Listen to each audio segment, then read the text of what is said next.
আসলে কি? আমরা সবাই জীবনে অমৃত লাভ করতে চাই, কিন্তু এই অমৃত আসলে কি? এ কি অমরত্ব লাভ করার কোনো মন্ত্র, নাকি সামনে এগোনোর কোনো পথ, নাকি অমৃত সেই রস যা অসুর আর দেবতারা সমুদ্র মন্থন করে লাভ করেছিলেন, নাকি সেই ওষুধ যা ঋষি মুনিরা ভ্রমণ করে খুঁজে বের করেছিলেন?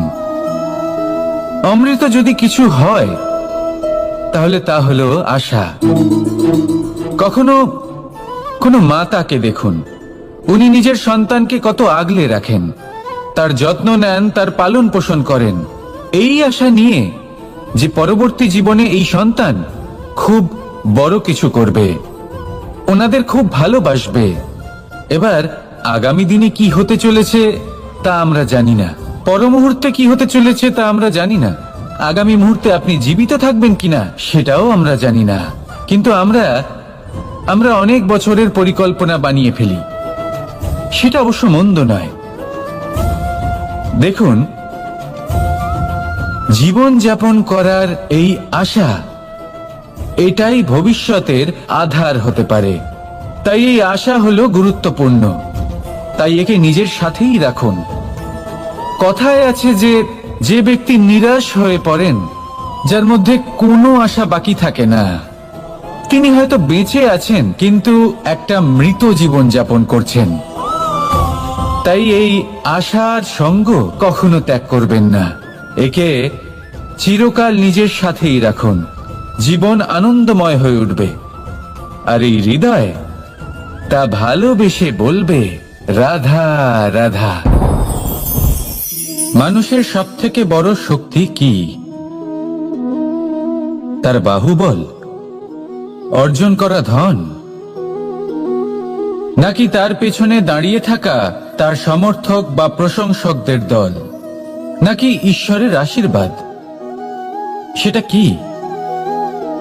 মানুষের সবথেকে বড় শক্তি হলো একটাই, আর তা সকলের মধ্যে আছে, আর তা হলো তার নিজের অস্তিত্ব, যা অন্য কারোর মধ্যে নেই। সংসারে অনেক লোক রয়েছেন, কিন্তু কেউ আপনার মতো নন। এটা হলো আপনার শক্তি, এ হলো আপনার নিজস্ব শক্তি। দুর্ভাগ্যবশত বেশিরভাগ মানুষ এটা বুঝতে পারেন না, নিজের শক্তিকে চিনতে পারেন না। কিন্তু যদি আপনি চিনতে পারেন, তাহলে আপনি নিজের অন্তরে অনুভব করবেন একটা অসীম শক্তির অস্তিত্ব। যে সাফল্যের পথে আপনি চলছেন, আপনি দেখবেন যে এই সাফল্যের দ্বার নিজে থেকেই খুলে গেছে। শুধু প্রয়োজন হলো নিজের এই শক্তিকে চিনে নেবার, নিজের এই বিশেষত্বকে বোঝার। কারণ এই যে আপনার বিশেষত্ব, এ কোনোদিনও আপনার থেকে দূরে চলে যাবে না, চিরকাল আপনার সাথে জড়িত থাকবে। যদি আমি বাহুবলের কথা বলি, সময়ের সাথে সেটা চলে যাবেই। যদি কথা বলি অর্জিত ধনের, তাহলে সময়ের সাথে সেটাও চলে যাবে। মিত্র, পরিবার, বন্ধু, আশীর্বাদ, এই সবকিছু আপনার থেকে দূরে চলে যেতে চলেছে, সেটা আপনিও জানেন। কিন্তু এই যে আপনার অস্তিত্ব, আপনার বিশেষ শক্তি যা শুধু আপনার সাথে আছে, তা চিরকাল আপনার সাথেই জুড়ে থাকবে। দরকার হলো শুধুমাত্র এটা চিনে নেওয়ার, নিজের উপর বিশ্বাস রাখার, আর জীবনে এগিয়ে চলার। আপনি যদি এটা করেন, তাহলে সবাই এটা দেখে আপনার থেকে শিক্ষা নেবেন। তাহলে এটাই করুন, আর আমার সাথে ভালোবেসে বলুন রাধা রাধা। জীবনে অনেক সময় আমরা সমস্যার জালে এমন ভাবে জড়িয়ে পড়ি যে আমরা বুঝতেই পারি না যে আমাদের কি করা উচিত, কার সাহায্য চাইবো, কার সাথে দেখা করব, বুঝতেই পারি না। অনেক সময় এমন হয় যে সমস্যা আমাদের থেকে শুরু হয় না, অন্য কারোর থেকে শুরু হয়। অনেক সময় এই সময় এমন খেলা খেলে যে আপনি সেই সমস্যায় ফেঁসে যান। কিন্তু সমস্যা যেখান থেকেই শুরু হোক না কেন, সেই সমস্যার সমাধান আপনাকে করতেই হবে। অনেক সময় মানুষ এমন বলেন, আমার অতীত এত বাজে, সেটা শুধরে কি হবে? এই ভুলটাই তারা করে বসেন। দেখুন, আগে যা হয়ে গেছে, যা শুধুই অতীত, যা সত্য তা কখনো বদলানো যাবে না। কিন্তু এটাও সত্যি যে এখন থেকে সামনের যে পথ, সেটাও আপনার হাতে রয়েছে। আপনি একে ভালো বানাতে পারেন, খারাপও বানাতে পারেন। তাই আপনার এটা শুধরে নেওয়াই উচিত। কারণ মানুষ আসলে তার নিজের অতীতকে নয়, তার বর্তমানকে প্রভাবিত করতে পারে। এই বর্তমানই পরবর্তীকালে অতীত হবে, যা আপনি শুধরে নিতে পারেন। তাই আপনি সেই চেষ্টাই করুন, নিরন্তর চেষ্টা করুন। ধনাত্মক দৃষ্টিভঙ্গি নিয়ে নিজের বুদ্ধি প্রয়োগ করুন, সাহসের সদ্ব্যবহার করুন, যাতে আপনার আগামী সময় আপনি আরো ভালো করে তুলতে পারেন। আপনার সমাপ্তি আর সমাপ্তির পথে এই যাত্রা, তাকে আপনি সুখময় করে তুলতে পারেন। তাহলে এটাই করুন আর আমার সাথে ভালোবেসে বলুন, রাধা রাধা। আমাদের এই বর্তমান আর ভবিষ্যৎকে সুন্দর করার উপায় কি? কেউ বলবেন আজ নিরন্তর পরিশ্রম করতে থাকো, কর্ম এবং চেষ্টা করতে থাকো। তার থেকেও বেশি গুরুত্বপূর্ণ কিছু আছে, বিগত অতীতের সাথে শান্তি স্থাপনা করা। কারণ অনেক সময় আপনার এই অতীত আপনাকে সামনে অগ্রসর হতেই দেয় না। আর অতীতের এই বিতৃষ্ণা যদি আপনি ভুলতে না পারেন, তাহলে বর্তমানের এই মিষ্টি সুখ আপনি কিভাবে উপভোগ করবেন, ভবিষ্যৎকে কিভাবে সুন্দর বানাবেন? তাই এই অতীতকে ভুলে যান, এর থেকে যা শিক্ষা প্রাপ্ত করার করে নিন, আর বর্তমান এবং ভবিষ্যৎকে আরো সুন্দর করে তুলুন। আর আমার সাথে ভালোবেসে বলুন, রাধা রাধা। কথায় আছে যে নিজে করে দেখো, নিজে অভিজ্ঞতা প্রাপ্ত করো, নিজে শেখো, নিজে জানো। এতে কোনো কিছুই অনুচিত নেই। দেখুন, এমন নতুন কিছু করা যা আজ পর্যন্ত কখনো কেউ করেননি, তার থেকে যে অভিজ্ঞতা আসবে তা না শুধু আপনার জন্য বরং সবার জন্য লাভদায়ক হবে। যারা আপনাকে দেখে শিখছেন তাদেরও এতে লাভই হবে। কিন্তু সমস্যা কোথায় উৎপন্ন হয় সেটা আমি আপনাকে বলি।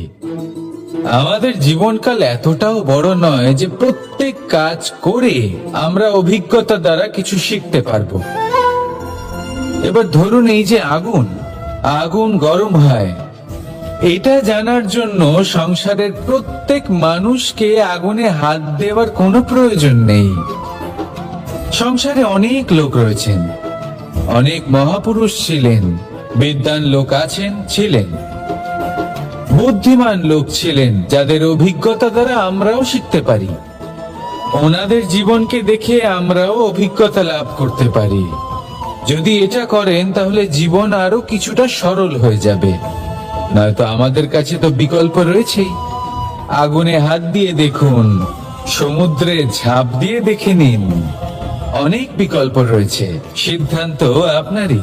তাই সঠিক সিদ্ধান্ত নিন আর আমার সাথে ভালোবেসে বলুন, রাধা রাধা। জীবনে যখনই আমাদের সামনে কোনো সংকট আসে, তখন আমাদের সামনে দুটো পথ খোলা থাকে। প্রথম পথ ভয়ভীত হয়ে যাওয়া, দ্বিতীয় পথ সাহসের সাথে তার সম্মুখীন হওয়া। এই দুইয়ের উদ্দেশ্য সমান, লক্ষ্য হলো সমান, আত্মসুরক্ষা, জীবন রক্ষা। কিন্তু ভয়কে দুর্বল মনে করা হয় আর সাহসকে আপনার বল বলে মনে করা হয়। কারণ হলো এটাই যে ভয় তা হলো শুধুমাত্র একটা প্রতিক্রিয়া, আর সেইখানে সাহস এটা হলো একটা নিশ্চয়, একটা প্রতিবদ্ধতা। আর যদি সাহসের সাথে আপনি সংকটের সম্মুখীন হন, তাহলে হয়তো সেই সংকট আপনি চিরকালের মতো দমন করতে পারবেন। কারণ বিপদ যখন আসে তখন সর্বপ্রথম আমাদের দ্বন্দ্ব হয় এখানে, মনে। সেই বিপদের সম্মুখীন আমরা এখানে হই। যদি এই হৃদয়কে, এই মনকে আপনি সাহসী করে তুলতে পারেন, তাহলে তাতে কখনো ভয় আসবে না, আর সেই বিপদের সম্মুখীন হওয়াও সরল হবে, জয়লাভ করাও সরল হবে। তাই নিশ্চিত রূপে সাহস হলো অধিক শ্রেষ্ঠ। জীবনে যখনই কোনো সংকট আসবে, তখনই সাহসের সাথে তার সম্মুখীন হন আর আমার সাথে ভালোবেসে বলুন, রাধা রাধা। পরিস্থিতি কখনো এটা ভালো থাকে, আবার কখনো মন্দ হয়ে যায়। কখনো এই পরিস্থিতি আমাদের পক্ষে থাকে, আর কখনো এই পরিস্থিতি অনুযায়ী আমাদের চলতে হয়। কোনো বিকল্প থাকে না। কিন্তু যখনই এই পরিস্থিতি খারাপ হয়ে যায়, তখন কি করা উচিত সেই প্রশ্ন মনে জেগে ওঠে। পরিস্থিতি যখন প্রতিকূল হয়, তখন আমরা কিছু হারালে তা হারিয়ে ফেলি, ঠিক আছে, কিন্তু যা বাকি আছে সেটা আমরা আগলে রাখতে পারি। পরিস্থিতিকে সামলে রাখার চেষ্টা আমরা অবশ্যই করতে পারি, শুধু সেটুকুই আমাদের হাতে রয়েছে। কিন্তু এর থেকেও বড় সমস্যা আছে, অহংকার। কখন প্রবেশ করে আমরা জানতেও পারি না। এই অহংকার আপনাকে বুঝতেও দেবে না যে আপনি সত্যি কিছু হারিয়েছেন। আপনার কিছুই যাবে আসবে না। দেখতে গেলে আকাশের সূর্য নিজের প্রকাশ হারিয়ে ফেলে যখন অন্ধকার ঘনিয়ে আসে। তাহলে আমরা কি হই? ওনার সামনে তো কিছুই নই। এই অহংকার আমাদের দমন করতেই হবে।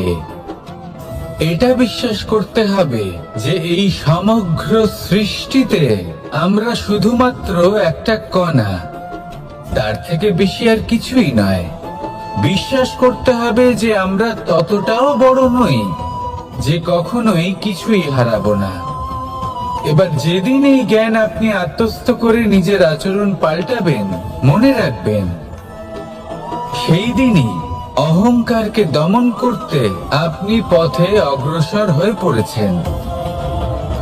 এই অহংকারকে দমন করুন আর আমার সাথে ভালোবেসে বলুন, রাধা রাধা।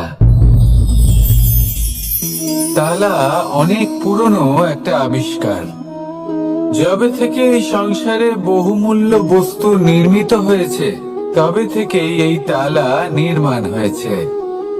তবে থেকে এর ব্যবহার করা হয়েছে, যাতে উচিত সময় এলে পরে আমরা আমাদের বহুমূল্য জিনিসগুলো সুরক্ষিত রাখতে পারি এবং সময় এলে পরে বের করে সেগুলি ব্যবহার করতে পারি।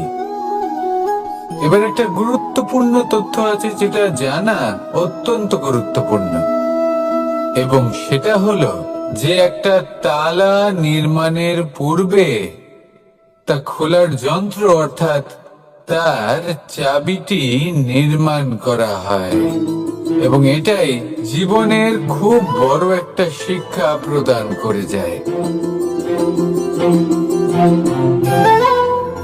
আমাদের জীবনে যখনই কোনো সমস্যা আসে, তখন ভয়ভীত হওয়ার কোনো দরকার নেই, কারণ এই প্রকৃতি, এই ঈশ্বর এই সমস্যার সমাধান তথা এর চাবি আগে থেকেই নির্মাণ করে রেখে দিয়েছেন।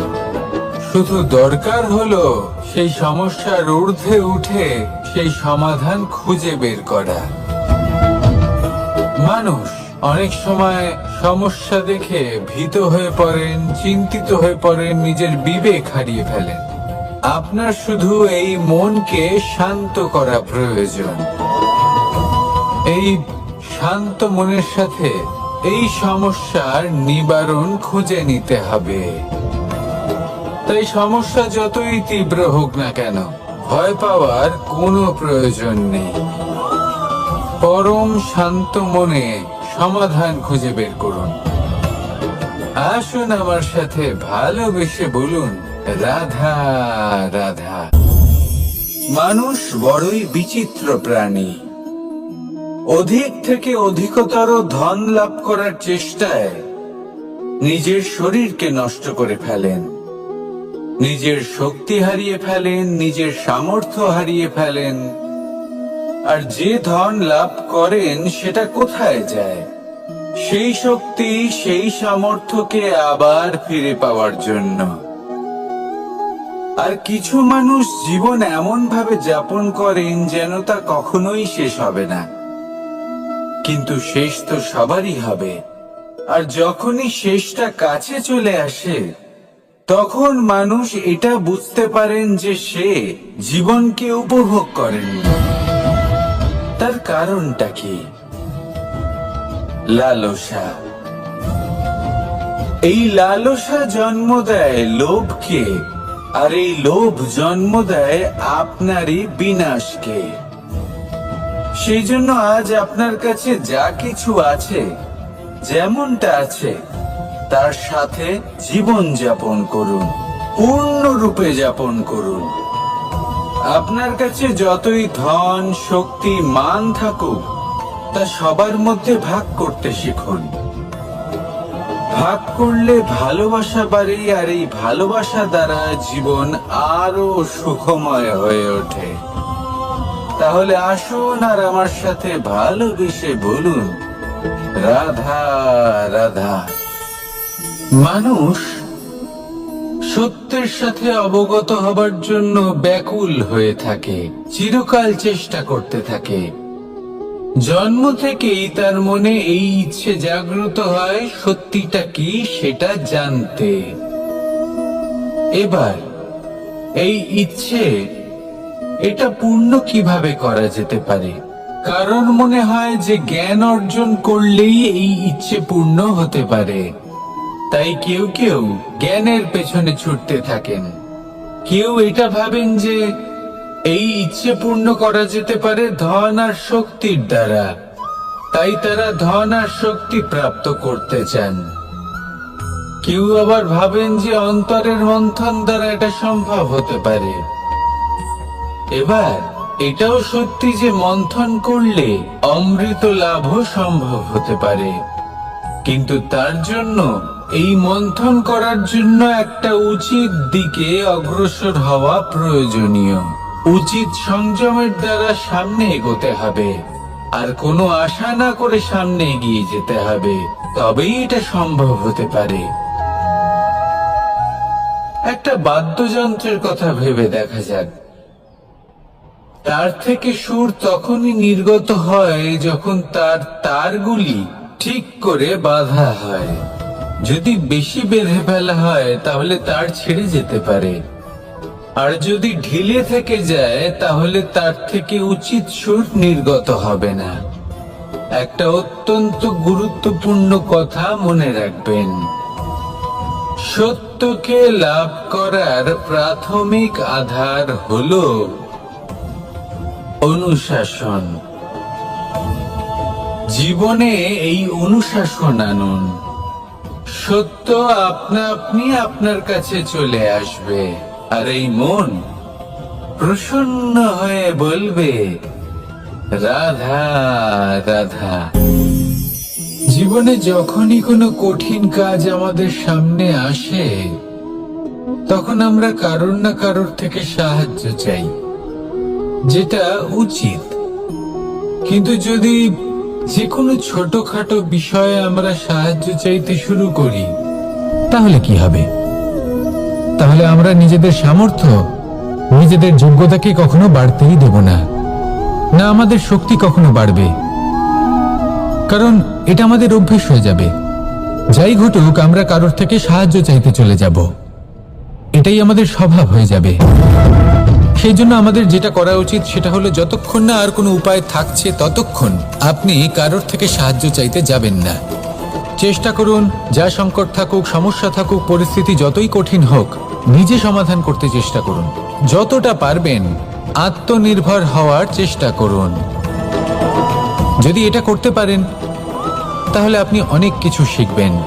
দিন প্রতিদিন আপনার জীবন আরো বেশি উজ্জ্বল হয়ে উঠবে, ব্যক্তিত্বের বিকাশ ঘটবে, আপনার শক্তি বৃদ্ধি পাবে, যোগ্যতা বৃদ্ধি পাবে, আত্মবিশ্বাস জেগে উঠবে, আর আত্মনির্ভর হয়ে মন বলবে, রাধা রাধা। আমাদের জীবন হলো একটা উপবনের মতো, যেখানে কাঁটাও আছে আবার ফুলও আছে। আর যদি আপনি ফুল লাভ করতে চান তাহলে কাঁটার সংস্পর্শে তো আপনাকে আসতেই হবে। এটাই জীবনের সত্য। আমাদের জীবনে, আমাদের পরিবারে, আমাদের সমাজে দেখবেন ভিন্ন ভিন্ন ধরনের মানুষ আছে। কেউ আছেন দুর্জন, কেউ সজ্জন, কেউ শত্রু হন তো কেউ মিত্র। যদি আপনি দুর্জনদের কাছে যান তাহলে শুধুই কষ্ট পাবেন, যদি আপনি শত্রুর কাছে যান তাহলে ঝামেলায় জড়িয়ে পড়বেন। তার চেয়ে ভালো আপনি সজ্জনদের কাছে যান, আনন্দ এবং জ্ঞান লাভ করবেন। নিজের মিত্রদের কাছে যান, আপনি সাহস লাভ করবেন।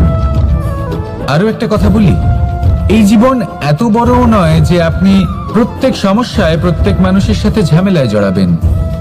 শুধু যার সাথে আপনার মনের মিল হবে তাকে প্রণাম করুন, আর যার সাথে মনের মিল হবে না তাকে দূর থেকে প্রণাম করুন। কিন্তু মনের মধ্যে থেকে প্রেমের বোধ কোথাও যেতে দেবেন না, কারণ এই ভালোবাসাই শেষ মুহূর্তে আপনার উচিত পথ প্রদর্শন করবে। তাই এই ভালোবাসাকে মনে জাগ্রত রাখুন, আর এই ভালোবাসার সাথেই বলুন, রাধা রাধা। কোনো এক সময়ের কথা, একজন জেলের একটা ছোট্ট পুত্র ছিল। সে ভাবলো যে আমি আমার বাবার মতোই মাছ ধরব। তখন সে একটা লাঠি নিল, তাতে দড়ি বাঁধলো, আর সেই দড়ির মুখে যে কাঁটা বিঁধে থাকে তাতে চারা ঝুলিয়ে জলে ফেললো আর বসে থাকলো। কিছু সময় পরে জলে একটি তরঙ্গ দেখা গেল। ও বুঝতে পারলো খুব বড় একটা মাছ ফাঁদে পড়েছে। ও বল প্রয়োগ করলো, সেটা টানার চেষ্টা করলো। মাছও বল প্রয়োগ করলো, আর শেষে যেটা হলো সেই দড়ি ছিঁড়ে গেল আর মাছ বেঁচে পালিয়ে গেল। দেখুন, ও অনেক চেষ্টা করলো কিন্তু অসফল হলো। কখনো অধিক বল প্রয়োগ করলো, আবার কখনো কম বল, কিন্তু কিছুতেই সফল হলো না। ও পঞ্চমবার প্রচেষ্টা করলো, না বেশি বল প্রয়োগ করলো না কম, ততটাই বল প্রয়োগ করলো যতটা পর্যাপ্ত, ঠিক ততটাই বল যতটা বল সেই মাছ প্রয়োগ করলো। আর শেষ পর্যন্ত জীবনে প্রথমবার ও মাছ ধরতে সফল হলো। এবার এই কথার সারমর্ম কি? ভারসাম্য। এটাই হলো জীবনের সব থেকে বড় নিয়ম। আমাদের সবার জীবনে সমস্যা রয়েছে, কখনো মন দিয়ে ভেবে দেখবেন। জীবনে যদি কোনো ক্ষুদ্র সমস্যা বা ছোট সমস্যা থাকে আর সেটা সমাধান করার জন্য আপনি বেশি চেষ্টা করছেন, তাহলে তার দ্বারা সমাধান হয় না, বরং আরো বিপদ বেড়ে যায়। যখন কোনো বড় সমস্যা থাকে আর আপনি কম চেষ্টা করতে থাকেন, তখন সমাধান হয় না, তা চলতেই থাকে। শুধু এটাই হলো ব্যাপার। জীবনের সমস্ত সমস্যার একটা ভারসাম্য বজায় রাখা, যদি এটা আপনি শিখে ফেলতে পারেন, জীবনটা আপনার হাতের মুঠোয় থাকবে। আসুন আমার সাথে ভালোবেসে বলুন, রাধা রাধা। মানুষের জীবনে স্বচ্ছতার একটা আলাদা গুরুত্ব আছে। যদি আপনি নিজেকে স্বচ্ছ রাখেন তাহলে আপনার নিজেরও ভালো লাগবে, সামনের ব্যক্তিরও ভালো লাগবে, একটা অন্যরকম প্রভাব পড়বে। কিন্তু একজন শ্রেষ্ঠ ব্যক্তি কিভাবে হয়ে ওঠা সম্ভব? যার মধ্যে গুণ আছে, শিক্ষা আছে, শুভ চেতনা আছে, যিনি সৎকর্ম করেন। কিভাবে হব সেই ব্যক্তি যার মধ্যে জ্ঞান আছে? শুধুমাত্র স্বচ্ছ থাকলে তো তা হওয়া সম্ভব নয়। প্রথমে আপনাকে বুঝতে হবে যে মানুষের মধ্যে চারটি মূল তত্ত্ব আছে। প্রথম হলো তার শরীর, যার দ্বারা উনি যে কোনো কর্ম করে থাকেন। দ্বিতীয় তত্ত্ব হলো তার মন, যার দ্বারা কোনো কর্ম করার জন্য সে নিজেকে প্রেরণা দিতে থাকে। তৃতীয় তত্ত্ব হলো বুদ্ধি, যে কর্ম আমরা করতে চাই, যে লক্ষ্যে আমরা পৌঁছতে চাই, সেটা আমরা কিভাবে কোন পথে করব সেটা স্থির করা যায় বুদ্ধি দিয়ে।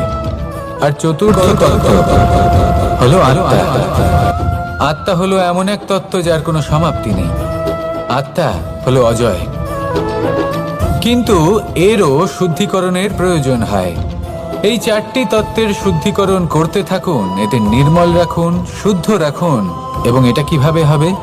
শুভ চেতনা দ্বারা, জ্ঞানের দ্বারা, এবং সব থেকে বেশি গুরুত্বপূর্ণ প্রেমের দ্বারা। আসুন আমার সাথে ভালোবেসে বলুন, রাধা রাধা। একে বালি বলুন, মাটি বলুন বা ধুলো বলুন, এ দিয়ে কত কিছু করা সম্ভব। এ দিয়ে আপনি নিজের বাসস্থান নির্মাণ করতে পারেন, প্রাচীর গড়ে তুলতে পারেন, অট্টালিকা নির্মাণ করতে পারেন। কিন্তু যদি এই বালিকে আপনি মুষ্টিবদ্ধ করে রাখতে চান, তাহলে তা হাত থেকে ফসকে যাবে। আপনি কখনোই একে মুষ্টিবদ্ধ করতে পারবেন না। এরকমই হয় আমাদের জীবন, আর এরকমই হয় সময়। এই মুষ্টিবদ্ধ করা বালির মতো। সময়কে আমরা বাধা দিতে পারবো না, আটকেও রাখতে পারবো না। এ হলো প্রবাহমান। জন্ম থেকে মৃত্যু পর্যন্ত এই যে সময়, তা খুবই সীমিত। আর এই সময় আমরা যেটাই করি তার দ্বারাই আমাদের মূল্য নির্ধারিত হয়। আর এই সংসার থেকে চলে যাওয়ার পরেও এই সংসার এই সব কর্মের জন্যই আমাদের মনে রাখে। তাই যদি আপনি এটা ভাবেন যে আজ যে কর্ম করার ছিল আমি না হয় কাল করে নেব, কাল আমার লক্ষ্যে পৌঁছানোর কথা ছিল আমি পরশু পৌঁছবো, না, এই সময় খুব মূল্যবান, একে নষ্ট করবেন না।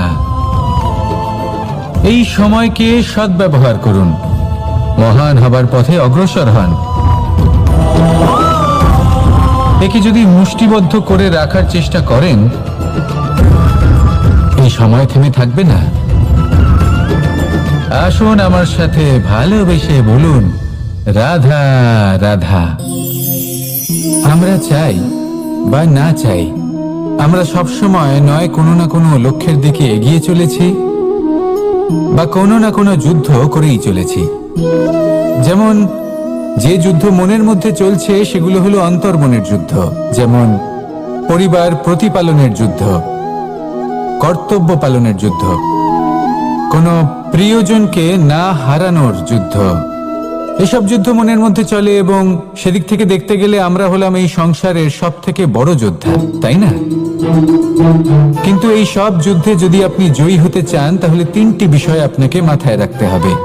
প্রথম হলো, সেই ব্যক্তি যিনি এই যুদ্ধে পরাজিত হয়েছেন তাকে নিজের থেকে দূরে করে দেবেন না, বরং আপনি তার কাছে যান, তার সাথে কথা বলুন, কথাবার্তা চালান, আলোচনা করুন, তার থেকে পরামর্শ নিন এবং বুঝতে চেষ্টা করুন উনি কি ভুল করেছিলেন এবং সেই ভুল নিজের জীবনে করবেন না। দ্বিতীয়, সেই ব্যক্তি যিনি এই যুদ্ধে জয়লাভ করেছেন তার অভিজ্ঞতা থেকে শিখুন। তিনি কি কি পদক্ষেপ নিয়েছেন, কিভাবে তিনি প্রারব্ধের গতিপথ বদলে দিয়েছেন, কোথায় বুদ্ধি প্রয়োগ করেছেন আর কোথায় বল প্রয়োগ করেছেন, এই সব কিছু তার থেকে শিখুন। এবং তৃতীয়, আপনার নিজের বিবেক, তার কোনটা উচিত বোধ হচ্ছে কোনটা অনুচিত বোধ হচ্ছে সেটা বুঝে নিন। যদি এই তিনটি বিষয় আপনি বুঝতে পারেন তাহলে ধরে নিন যে আপনি সাফল্যের পথে অগ্রসর হয়ে চলেছেন। আসুন আমার সাথে ভালোবেসে বলুন, রাধা রাধা।